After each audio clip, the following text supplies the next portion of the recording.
Happy Friday, June 30th. We are in the Caribou drive-thru getting my iced turtle mocha.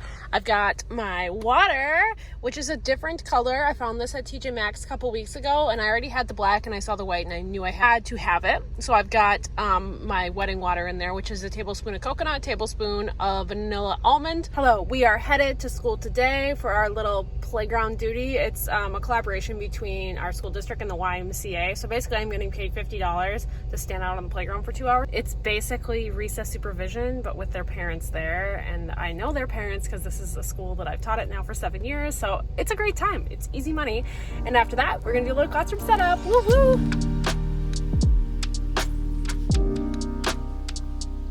So if you're new here, I always store all my things in the hallway during the summer. And then it's just a matter of getting it all back how it used to be back in the room, which I've done it for so long, it's not a big deal anymore. So this is the setup. It's a little bit different than last year. This shelf was over more, so now the desk and this is a little bit closer to the door, but that's fine. I'm just trying it out. But for the most part, everything's gonna be how it's been in previous vlogs. Over here might change a little bit depending on when the oven does come. It is ordered. I don't know what the safety requirements are, like if this will be too close or whatever, but we'll figure that out when the time comes. But obviously the bike won't be in here, it'll be somewhere else, but this is what we're thinking.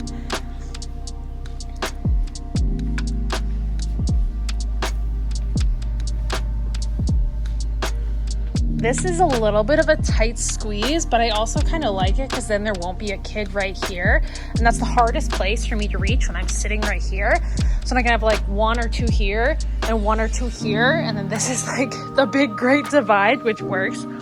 And then I like that I can still be working here and have someone working there, but facing the opposite direction of the kids here if I need to remove them from the table because they're bothering other people at the table, which never happens in the teaching world, right? And then this little guy used to be right here. And these were up here. So we'll figure out if we like that or not as we start setting up. I'm gonna do the library first just because that is the easiest and the most consistent thing to do. And that'll get a good chunk out. And that always makes me feel accomplished. Okay, I'm gonna put a couple in here just so you see the process, and then I'm gonna stop this and show you the after. So like, here's the before, let's get into this.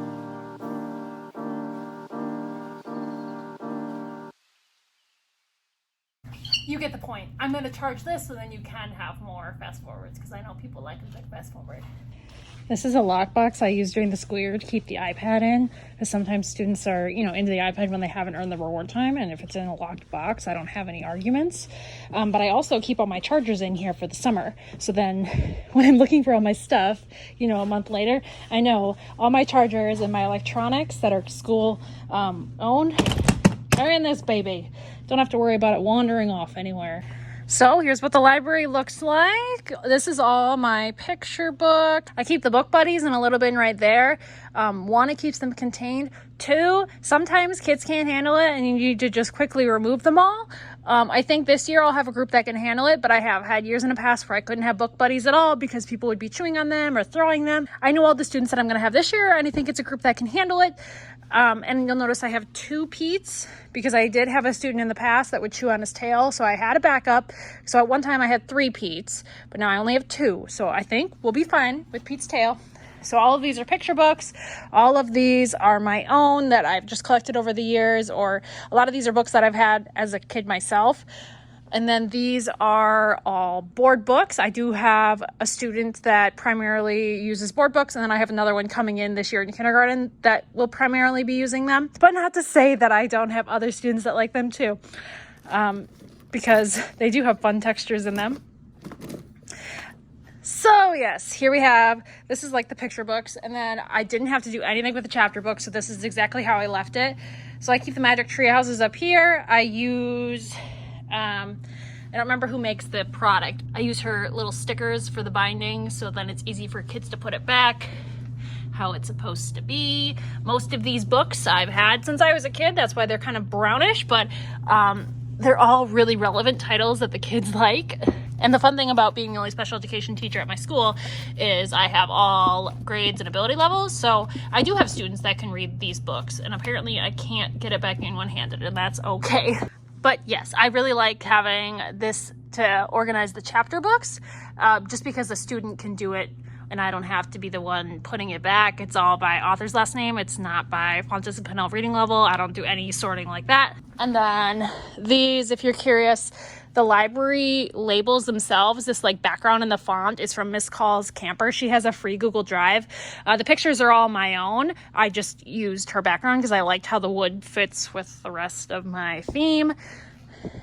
I mean, sometimes there are books that don't make it to the right bin, like right there. There's a Harry Potter and the Eric Carle, but the kids can generally figure out where it's supposed to be, and I don't really mind if there's a book floating around in a bin it doesn't belong in. That's fine by me. So, book station ready to go. So this station right here houses a lot of my social skills games and then like indoor recess things. I use a black fabric curtain to just shut it off from their view because, you know, if you can't see it, you don't want it. And it does have a lot of the fun game stuff. Use my water bottle as a stand because we are very high tech here. It's like the perfect angle. It's meant to be.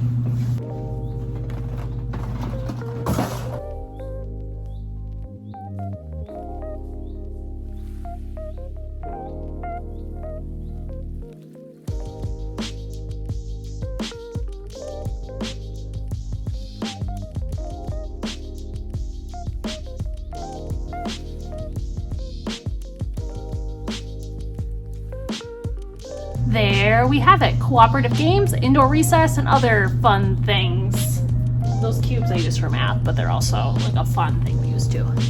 Okay, so right here behind this shower curtain that is flapping around, I do file folder activities right here. Right now, they're not very well organized, and that's something I want to work on, but we'll work on getting the room together first, and that's something else we can do later on this summer. There are task boxes for my students that are on the Essential Elements track. So let's do that. I'm not the hugest fan of the containers. They're the Walmart shoe boxes. I think you can get like a pack of 10 for like $5, and I bought them like my very first year when I just needed cheap storage, but they're kind of rounded on the edges. They don't store very nicely, so I would like to get the more square style ones from Target that have like the clip, the Sterilite kind. But for this one, it's just a sugar shaker, salt shaker from the Dollar Tree, and you're just trying to get the pickup stick into the hole. Fine motor, we love it. Most of these don't have labels, so we'll see if I change the box or if I just get labels on it. It was something I was always intending to do last school year, but I just never got around to doing it. I would love to be able to fit like 4 perfectly, but if I recall right, it's about 3 awkwardly with a room for space.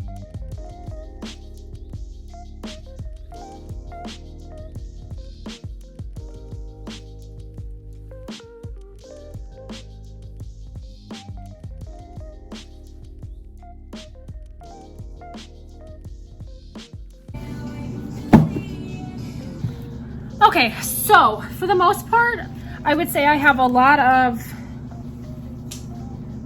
like shape color matching. So like this dinosaur goes right here. Where does this dinosaur go? Oh, right there. There he is. But then I also have some like this. Ooh, so many options. Because I do have a student who has a lot of color matching goals, but I do have others. Like this is your very first one. But errorless is just finding the object and pulling it out of Velcro, getting the students used to doing Velcro tasks. So I don't know if I almost want like one that's errorless, one that's like more colors, and one that's more like numbers. This one you can see I didn't finish. You're supposed to get this one and put it on one of those. Half finished tasks, kind of normal with me, but, and then here's a book.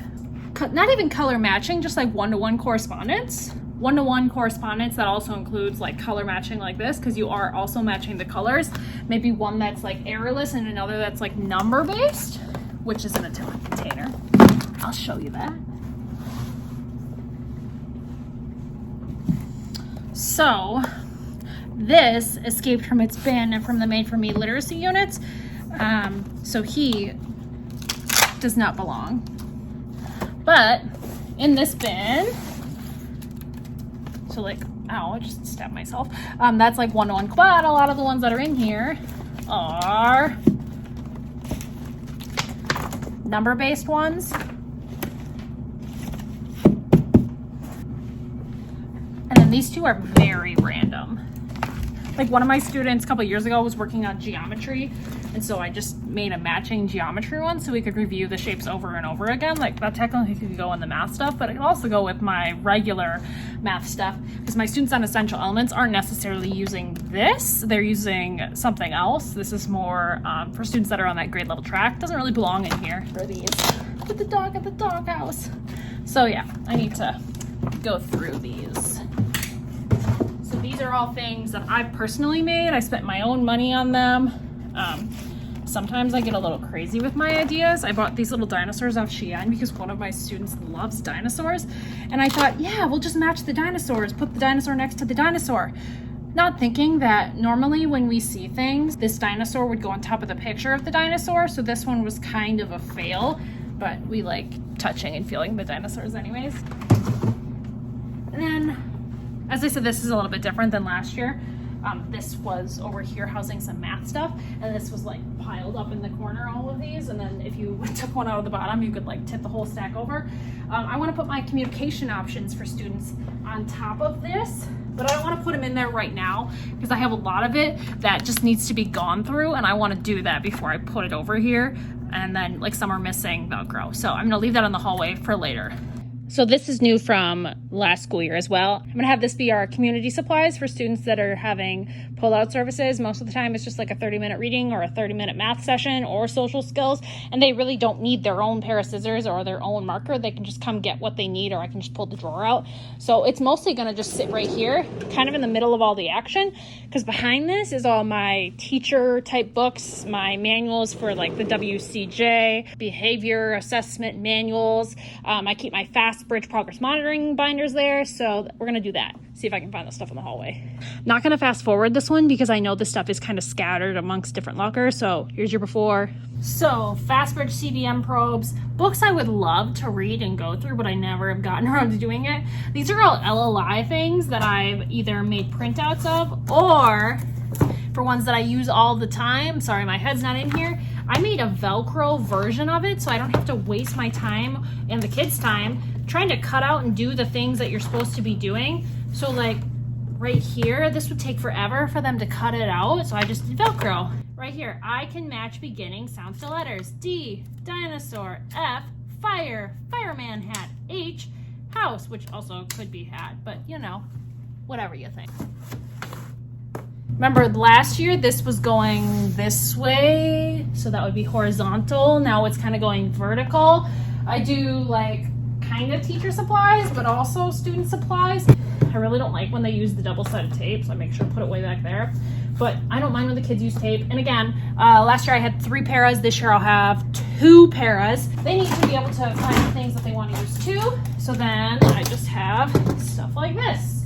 Kids can use my markers as long as they're not, you know, picking noses or anything nasty like that. I don't mind.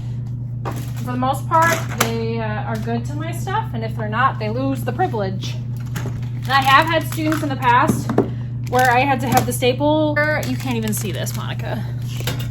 I had to have the staplers in a locked drawer because we were trying to staple ourselves, but this year's kids should be able to handle it. If they can't, well, my drawers have child locks on them, so just depends on what your student clientele is. So then I have a nice empty container right here to just kind of chill. Okay, I think we're gonna do one more section before we go because I'm kind of getting hungry and I didn't bother to bring any food. This is where Bridges math stuff goes, and I think on the bottom I had a couple empty ones where I had more math things, and then my math drawers would go on top, so let's go do that. Not gonna fast forward, sorry guys, running out of space. Before, so this is how it was last year, but one thing that drove me crazy is, like, this is some math stuff, And then over here I had some math, but I also had some reading mastery stuff, and I didn't like having it split. So I think I'm going to try to put like the more, not my Connecting Math Concepts curriculum books, just more of like the hands-on math materials, and then try to do Connecting Math Concepts, Touch Math, and Reading Mastery all right here. I don't remember if it's going to fit or not, and I almost don't think it's going to. So I thought I would hold off on that and do this big old cube, because that's the same old bins. Can you see that spider web right there? That's the same old bins and the same layout that it was before. So that's an easy thing to do. So I'm gonna do that, then we'll be going home. So before, oh, did I even show you an after? That drawer needs a label. And then these last year, there was 4 right there that I used the most often. So I put them under here because, as I said, we're doing more community supplies and not individual student bins, because they just put their junk and their uneaten food in there. So these are the 4 that I would say the students use the most and I use the most. Like if they need a tile to do math with or a calculator. Okay, and here's our after. So all of these like blue font labels are like Word workstations basically. So I'll just pull things out, or you can see some of them have like file folders that pertain to that specific skill. And I'll do IEP goals based off of, you know, CVCE words, and then I'll have the stuff that goes with it in that bin. On the bottom, that's my little bit of social studies for when students need like an alternative social studies and I need a little something extra than what ULS provides. Right here is all just games. So like Guess Who, Hi-Ho Cheerio, Checkers, Monopoly Junior, etc. One day I'll label that with like a little thin label maker. One day. Right here's my seasonal erasers. Use them for counting, task boxes, special occasions, put them in birthday bags, that sort of thing. So I'm going to give you a little tour. Let's start at the door. Here's what we got done today. So we did the entire library area. Woo, amazing. Did our underneath area here, the 4 things I use the most, the headphones, the mice, and then right here are pencil boxes, and then the little caddy for supplies. This is generally empty if we are on our organizational game. The iPad charging stuff goes here. We did our little game area. I did do this and I didn't show you. That was over there and I scooched it over. These used to sit on a little holder that was right here, and I threw that away because it was trash if you saw that vlog. But the oven's going there. So right here is like the things that you would use when you're cooking, or like if you need the nurse. Got tissue box, magic treehouse, our shine a light books, the flashlights, and the two blues right there. Microwave will go in the corner. We're ignoring that. Ouch, table. Over here we've got file folders, we've got task box stuff. We didn't do anything with this. Didn't do anything with that. Here's our math stuff. Just showed you this. Woo, amazing. These empty drawers I was using for my YMCA thing, and I just left it here because I'll use it again when I come next. And then back here, this little area we need to deal with, but not right now. I'd like to get my things out of the hallway so they can do the waxing before I worry about this area. I think this paint stuff will go underneath, and most of this stuff has homes, which is not in this little corner. Not gonna bother with the desk. The drawers are empty because this thing is incredibly heavy, so I always empty it out for them so that it's easier for them to drag it into the hallway. So we'll fill that eventually. Here's our little teacher area. Woo, amazing. And there we go. Classroom setup day 1 coming to a close. So thank you guys so much for hanging out with me today. I work at Walmart at 5. And you know what? Classroom setup is kind of addicting in a way that you want to just keep going and going and going until you're totally done. And I've only been doing this for 2 hours, and I know I could definitely be here for much, much longer, but I would rather just spread my time out into other days, and maybe I'll edit this video and you'll see it early, maybe. I don't have my YMCA thing for 2 more weeks, so I might come in during that time to do some stuff. If Walmart seems to be a little bit slow, just because I do kind of want to get my stuff out of the hallway for my dearest janitor to wax, and it would be nice to have this area put together before the end of July. Last year was such a bad experience overall, because first day of school came and everything in my room was just one giant mess. You can go back and see those vlogs. It was chaotic, it was stressful, but we are fine. And I would like to have everything done before the paras even get here, so all they have to worry about is like helping me relabel things, and they can do like decorative, do the bulletin boards, name tags, stuff like that, and then we can just like chill and do our trainings and not be worrying about the state of the classroom. We want it all done by then. So guys, thank you so much for hanging out, and I'll see you in the next one. Hi, can I have a large strawberry lemonade and then the 4-piece mozzarella stick? So I was about halfway home, and then I came to the realization that I'd forgotten my water bottle at school, and I was really thirsty, and instead of just going home, you know, parched, I decided, Arby's, why not? Why not?